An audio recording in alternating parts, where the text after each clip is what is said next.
Vingegaard. Pogacar peut pas y aller. Christophe Laporte. Wout van Aert qui part maintenant avec Jonas Vingegaard. Attaque de Marlou. Let's go!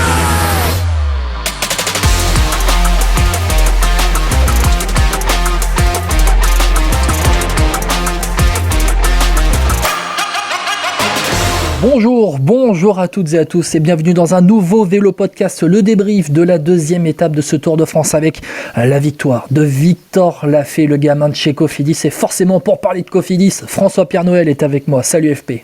Salut Guillaume, salut à toutes et à tous.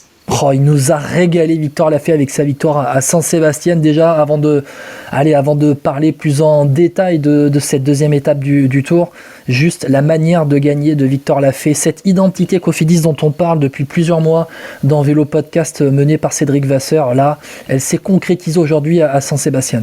Oui, il l'a bien résumé, Cédric Vasseur. C'est la délivrance, il l'a dit, c'est la délivrance pour l'équipe, je pense, parce que ça faisait 15 ans qu'ils n'avaient pas remporté une étape sur le Tour de France. Le dernier, c'était quand même Sylvain Chavanel à Montluçon.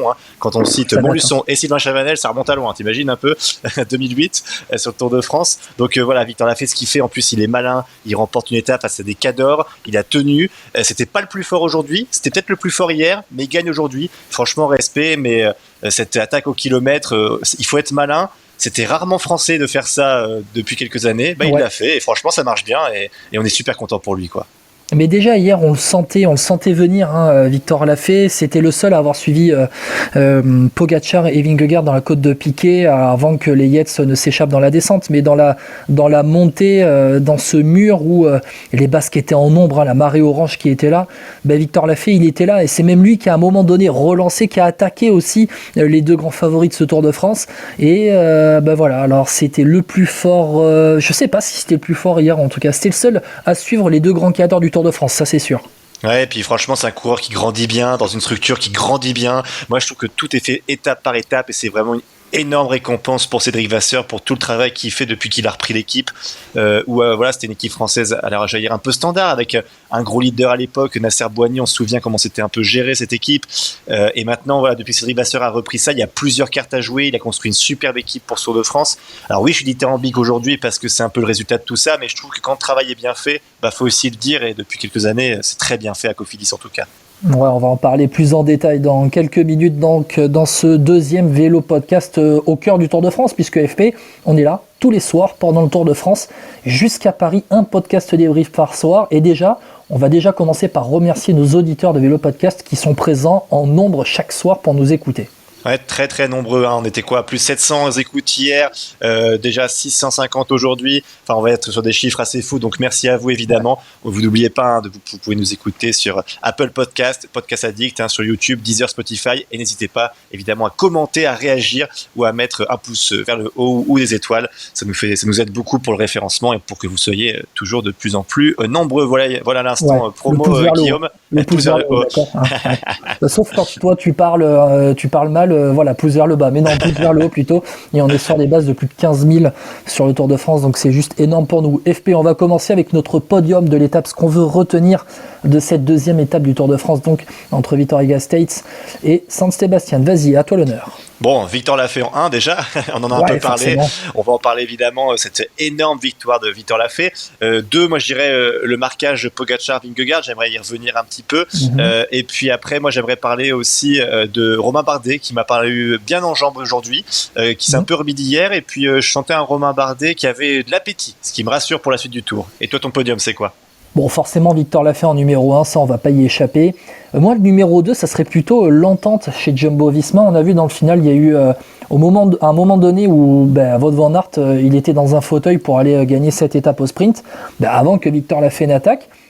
Il y avait une supériorité numérique de la Jumbo et pourtant Van Aert a dû se débrouiller seul pour reprendre toutes les attaques. Donc j'aimerais bien qu'on en parle avec notamment Vingegaard qui n'a pas voulu rouler avec Pogacar, qui n'a pas voulu rouler avec Wout van Aert. Bon, après avoir vu la série Netflix, ça commence à m'interroger un petit peu. Et puis le numéro 3, le point numéro 3 dont je voudrais parler, c'est Pogacar qui, en 2 étapes, a déjà repris du temps sur Vingegaard avec les bonifs. Il en a repris au sommet du Jayskibel.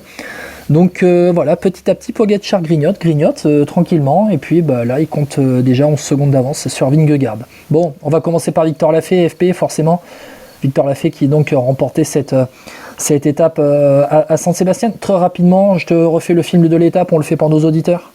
Ouais, vas-y, on va refaire le fil de l'étape. Bon, il s'est pas passé grand-chose. Il y a eu une échappée avec Nelson Poles, Edvald Boasson-Hagen, et puis j'oublie le troisième. Rémi Cavagna, évidemment, le TGV de Clermont-Ferrand, qui a pas tenu forcément la distance avec les côtes qu'il y avait. Et c'est Nelson Poles qui a été le plus solide, qui a remporté les points de la montagne pour conserver son maillot de meilleur grimpeur, le maillot à poids. Ensuite, les favoris sont expliqués avec un rythme hyper soutenu dans la dernière côte de l'étape. Je te laisserai les prononcer, Guillaume. Belle, un des cols emblématiques de la avec l'accent basque. Et donc évidemment là on a eu toujours on a eu Adam Yates qui a un peu décroché, ça finit avec Pogačar, Simon Yates et on a eu aussi Vingegaard évidemment. Et puis après il y a eu un regroupement général, petite attaque de Peo Bilbao chez lui évidemment, et puis qui a été assez vite rattrapé. On a eu Bourman aussi qui est passé un peu devant. Et puis au dernier kilomètre tout le monde se regarde, tout le monde se dit on va avoir un sprint Van Aert Pogačar, et là Victor Lafay explose tout le monde, il démarre et voilà c'est ça, et Victor Lafay qui résiste au peloton. Après c'est vrai qu'il y a eu 2 virages qui sont importants, c'est pas un tout droit non plus pour le dernier kilomètre, ce qui l'a un peu aidé, faut le dire. Et puis il y a aussi le marquage, on va en parler un petit peu tout à l'heure, des Jumbo-Visma dans ce dernier kilomètre où Vingegaard n'a pas roulé pour Wout van Aert, et on va dire que Victor Lafay remporte avec 2 vélos d'avance. Il a été le plus malin, et c'est ça que je retiens aussi, c'est que Victor Lafay, on sait ce qu'il est capable de faire, mais là il prend une autre dimension avec ce Tour de France. Ouais, autre dimension, alors on va quand même le dire, Victor Lafay, il remporte une étape sur un deuxième grand tour. Il avait déjà remporté une étape sur le Giro, c'était il y a 2 ans, en échappé en solitaire sur une étape de moyenne montagne, la 8e étape du Giro 2021. Et bien là, il remporte une étape sur le Tour de France, donc il va peut-être plus rapidement que certains arriver à gagner une étape sur chaque grand tour, donc c'est dire un peu la performance aussi de Victor Lafay. C'est un coureur qui est talentueux, je dirais quand même. C'est un coureur talentueux qui aujourd'hui est 4e du général du Tour de France, à 12 secondes du maillot jaune Adam Yates. C'est un coureur qui, à 27 ans, arrive à pleine maturité. Et puis c'est un coureur qui brille. Ouais, il brille, c'est franchement, il est vraiment très très fort. Moi, ce qui me plaît, Victor Lafay, c'est que on sait son profil où il est fort, et il répond toujours présent en fait. C'est un coureur qui déçoit rarement, et donc c'est une valeur sûre, et c'est important d'en avoir dans un effectif. Je voyais passer des tweets par exemple aujourd'hui où on comparait Lafay à Alaphilippe. C'est vrai, il a gagné un peu à Alaphilippe au final. Il a été très malin, il a été intelligent dans sa course. D'ailleurs, le tweet, pour pas le citer, c'est Étienne, un ami de Vélo Podcast, Étienne Gourceau. Mais voilà, c'est vrai que quand on voit Lafay comment il a couru aujourd'hui, il attaque vraiment le kilomètre est passé, il regarde comment ça se passe, il voit que ça ralentit, il accélère. Franchement, c'était beau. Et puis quand on voit la joie de ses équipiers pour lui, on sent que c'est un mec bien aussi, quoi. Ouais, bien évidemment. Notamment, je crois, Anthony Pérez, qui est son copain de chambre, qui lorsqu'il a appris la victoire, il a dit ouais, c'est Lafay qui a gagné. Il dit ça pour rigoler. Et les gars lui disent non, mais c'est vraiment Victor qui a gagné. Arrête, fais pas le con. Si, voilà, c'est vraiment Lafay qui a gagné.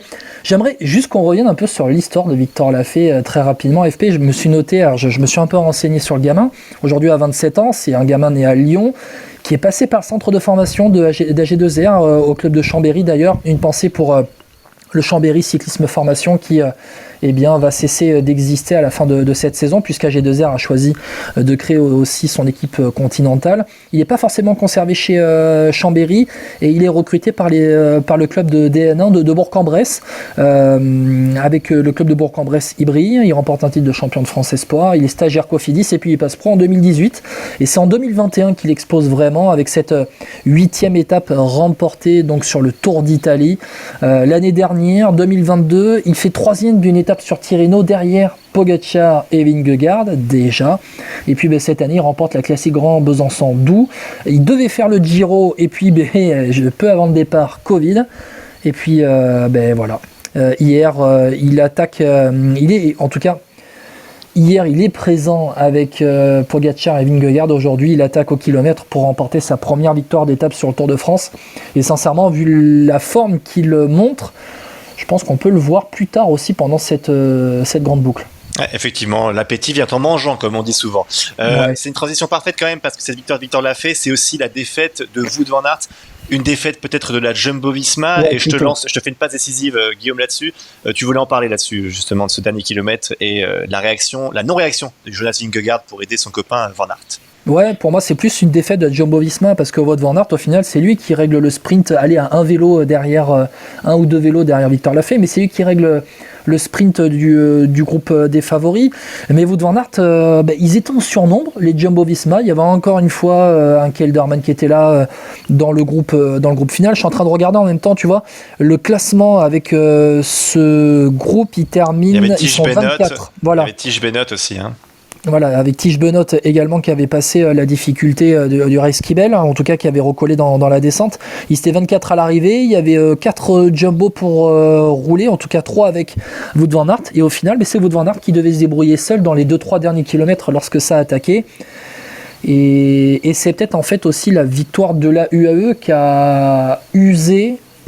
Alors moi c'était mon troisième point en même temps en parlant des bonifs au sommet du Race Kibel, mais Maïchka et Adam Yates, ils ont fait exploser tout le peloton, ils ont fait exploser les Jumbo-Visma, ils leur ont fait péter le caisson, et au final Wout van Aert a dû se débrouiller seul.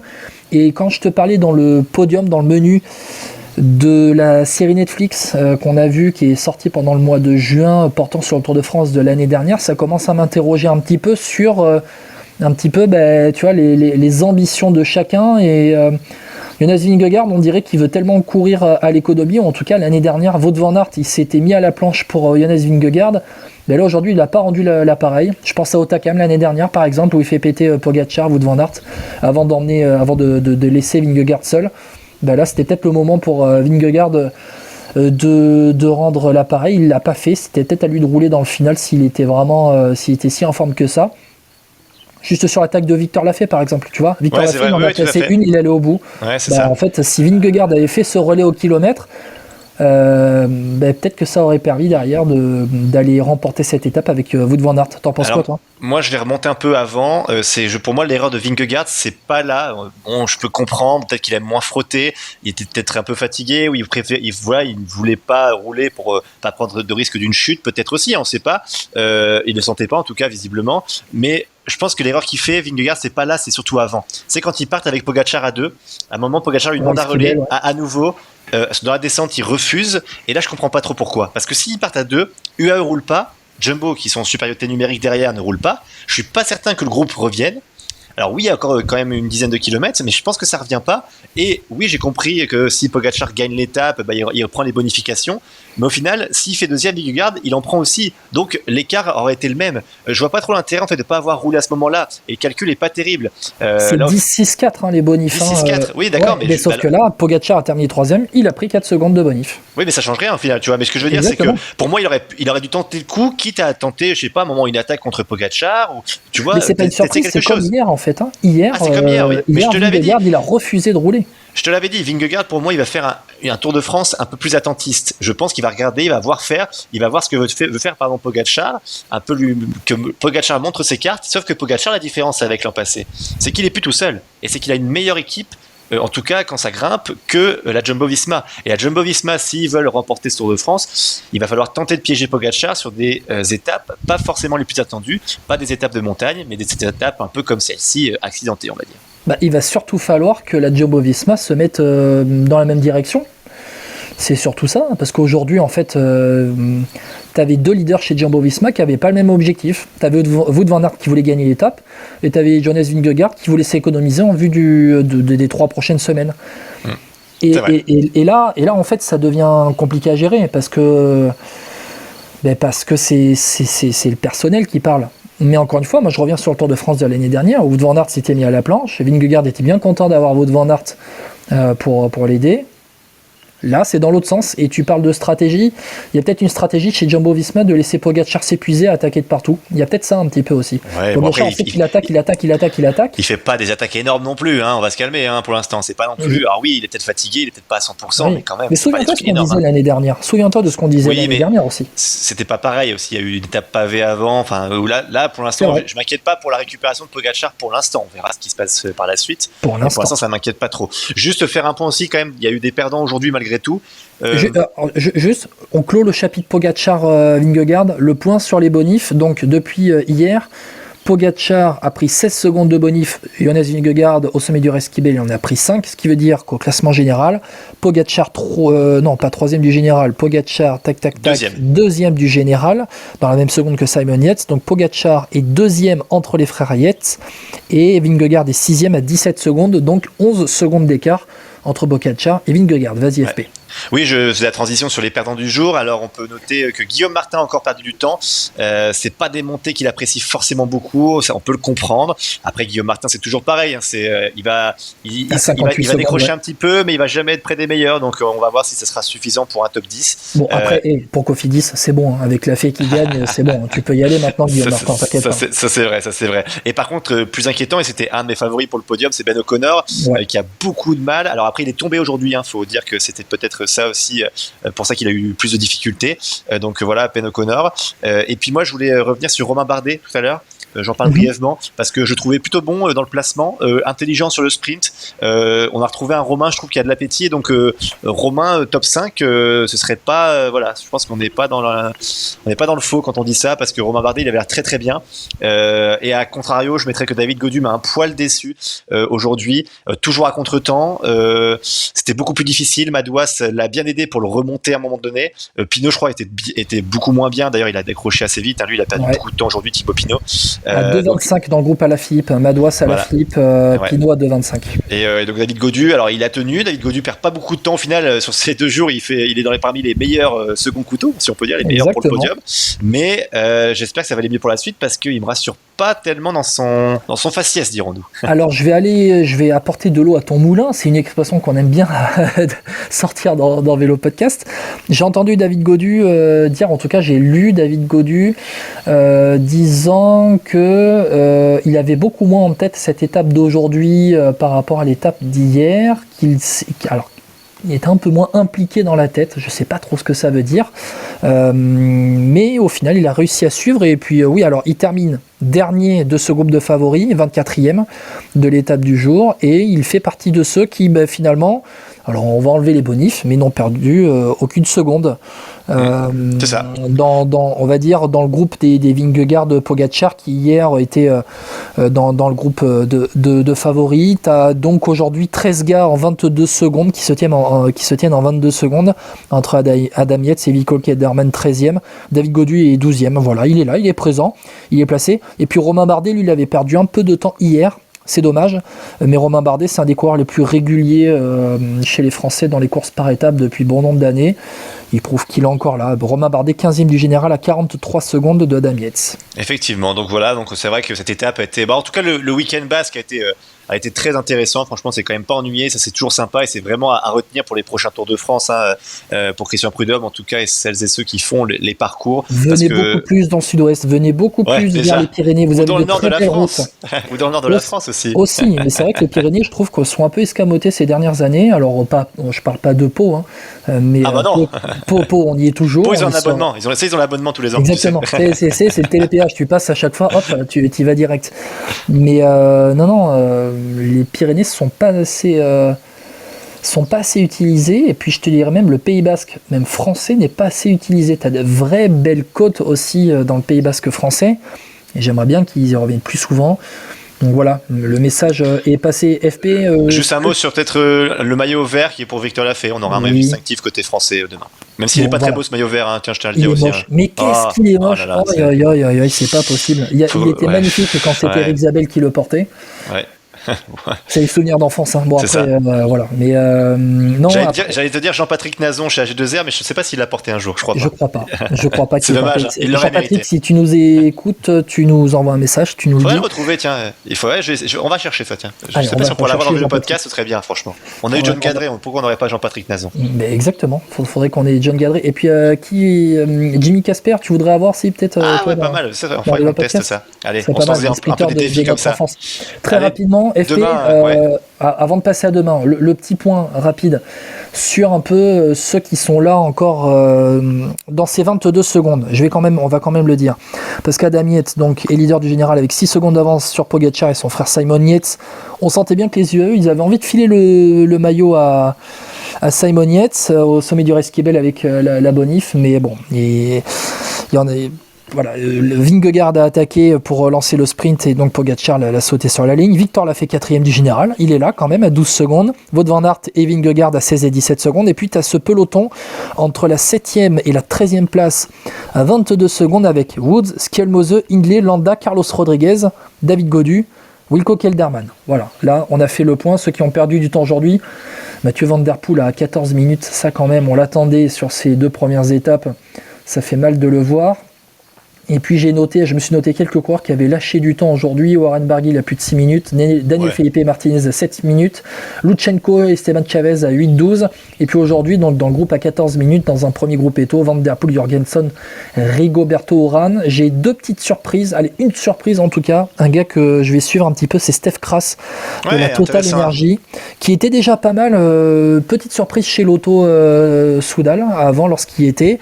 Et puis là, il a été recruté par Total Energy, puis les 16e du général à 43 secondes, il fait pas de bruit, il est placé, il est pas mal, donc franchement ça va être à suivre. Les maillots, t'en as parlé, Victor l'a fait maillot vert, avec donc Nelson Poles maillot à pois qui sera tranquille jusqu'à mardi normalement, puisqu'on va avoir 2 étapes pour les sprinteurs à venir. Il était combatif de l'étape, Nelson Poles le dernier repris dans le Race Kibel, Tadej Pogacar maillot blanc, et c'est Jumbo Visma qui est en tête du classement par équipe. Bon, FP, demain donc Demain, étape pour les sprinteurs, donc toujours au Pays Basque, mais là on va au Pays Basque français, direction Bayonne, en partant depuis Amorebieta, Extrano, je sais comment on peut dire, comment on peut prononcer ça? On va dire Amorebieta, Amorebieta, Amorebieta en tout cas jusqu'à Bayonne, du plat, alors quelques petites côtes au passage, mais du très léger. A priori, on sera pour un sprint massif, à moins qu'une échappée aille au bout. Allez, petit prono Guillaume. Mats Pedersen. Mats Pedersen, c'est pas mal ça, Mats Pedersen. Il et moi, me semble très en forme. C'est ça. Et puis moi, vu que j'ai la côte, vu que j'ai dit Van Der Poel aujourd'hui, que Van Der Poel a décroché très vite, comme à la Philippe d'ailleurs, voilà. Eh bien, je vais te dire demain, je le sens bien pour Wout van Aert qui prend sa revanche. Voilà, on va te tenter. Moi, je t'aurais glissé un autre nom. Ah, vas-y, Jacobsen. Non, Jasper Philipsen. Ouais. Je sens qu'il a la canne, Jasper Philipsen. D'ailleurs, je crois que c'est lui qui remporte le sprint du peloton pour la 4e place au sprint intermédiaire, juste devant Sam Welsford, le petit jeune Australien de la DSM qui sera à suivre. Et Philipsen, aujourd'hui, je l'ai noté son classement, en tout cas l'écart à l'arrivée. Il termine à 5 minutes seulement des vainqueurs dans le groupe avec Clément Champoussin, Jasper Philipsen. Donc peut-être qu'il a travaillé un peu aujourd'hui, il a fait péter le caisson pour débloquer un peu la machine pour demain. Une étape qui demain devait passer par une route de la Corniche entre Saint-Jean-de-Luz, tu sais, Hendaye, Saint-Jean-de-Luz et remonter vers Bayonne. Ça a été dévié, il y a un changement de parcours dans les derniers jours là, avec des validations en préfecture. Donc tu as un départ, tu as dit d'Amorebieta, près de Bilbao. On va remonter en bord de mer, longer le bord de mer côté espagnol, passer la frontière avec Irún, Hendaye, on connaît bien ces coins-là. Saint-Jean-de-Luz, on va rentrer dans les terres. Saint-Pé-sur-Nivelle, ça te dit quoi Saint-Pé-sur-Nivelle, FP? Je sais pas, c'est là où j'achète mon foie gras, moi. Mais... Bon, non. Tour de France 2018, le contre-la-montre final entre Saint-Pé-sur-Nivelle et Espelette, où il y avait eu la victoire de Tom Dumoulin sur ce contre-la-montre et la victoire finale de Guérin Thomas sur le Tour. Et puis ensuite la remontée, Saint-Pé-sur-Nivelle, Ustaritz, et la remontée vers Bayonne. Donc, c'est toujours important le point préfecture, Guillaume, t'as raison, on le fera tous les jours. Ça, c'est le côté journaliste qui ressort. Le coup de gueule du jour, FP, est-ce que t'en as un? Moi, j'en ai un. Ah bah vas-y, alors j'en ai pas moi. Moi je suis heureux, Victor l'a fait gagner. Tu veux que j'ai un coup de gueule sur quoi? Non, faut quand même lancer un coup de gueule. Des punaises ont été jetées sur la route avec beaucoup de crevaisons, notamment Axel Zingler qui a crevé 2 fois il me semble. Voilà, sur les réseaux sociaux, il y a Lilian Kelmegen qui a poussé un coup de gueule au micro de journalistes sur place. Kelmegen qui se plaint de clous dans le final de l'étape. Sur Twitter, voilà, Kelmegen, merci pour ce genre de conneries humaines. Je pense ne pas avoir été le seul victime de crevaison dans le final. Sachez qu'on peut tomber et se faire très mal avec vos conneries, bande d'abrutis. Il y a une photo, une vidéo sur le Twitter de Lilian Kelmegen avec des punaises plantées dans son pneu. Ça, franchement, c'est n'importe quoi. Et pourtant l'Assemblée des départements de France, avec notamment André Bancala, passe 1h30 avant les coureurs et il balaye la route. Et ça veut dire qu'entre-temps, entre le balayage de la route et le passage du peloton, il y en a qui ont lancé des punaises. Et ça, c'est de la grosse connerie. Donc voilà, le message est passé. FP, le mot de la fin, Giro donné, Tour d'Italie Femmes cette semaine, victoire au sprint aujourd'hui de... Lorena Wiebes. forcément. SD Works devant Marianne Vos. Et Chloé Dijkert, c'est Annemiek van Vleuten qui est maillot rose devant Cécile Uttrup-Ludwig et Juliette Labousse. Voilà le point avec les Français notamment et les équipes françaises en forme. Bah oui, voilà, exactement. Puis écoutez, on se retrouve demain pour le vainqueur du sprint et peut-être encore une victoire française avec un coup du dernier kilomètre ou alors un sprinter français. Allez, tiens, pourquoi pas Brian Coca. Allez, on en reparle demain. On se retrouve demain à Bayonne, j'y serai à Bayonne, on se retrouve oui, sur tout à les fait, réseaux sociaux. Oui, on se retrouve demain, tu as raison, on fait pas ça, mais oui, tu es crédité, on le rappelle, pour la première semaine du Tour de France, et puis tu vas pouvoir voir les coureurs, allez, féliciter Victor Lafay, toucher Chouchou Godu, c'est incroyable, ça c'est quand même beau, tu as de la chance, profites-en. Vous pouvez nous suivre sur Twitter, sur Facebook, sur Vélo Podcast, pour, Instagram. voilà, Instagram aussi, pour retrouver ces réactions de coureurs, et puis nous on se retrouve évidemment pour analyser l'étape avec Guillaume en envoyé spécial. On va vous faire des stories. Je vous fais des petits stories. Vous suivez le compte Twitter aussi, les stories sur Instagram et Facebook. Mais on va vous faire vivre ça de l'intérieur, ce Tour de France. Donc de demain à Bayonne jusqu'à samedi à Limoges, sur place, dans le Grand Sud-Ouest. Ouais, effectivement, bah écoute, merci Guillaume, merci à toutes et à tous de nous avoir suivis et n'oubliez pas de réagir, de commenter ou de liker les différentes publications sur nos différentes plateformes. Merci à tous, allez ciao et bonne étape demain.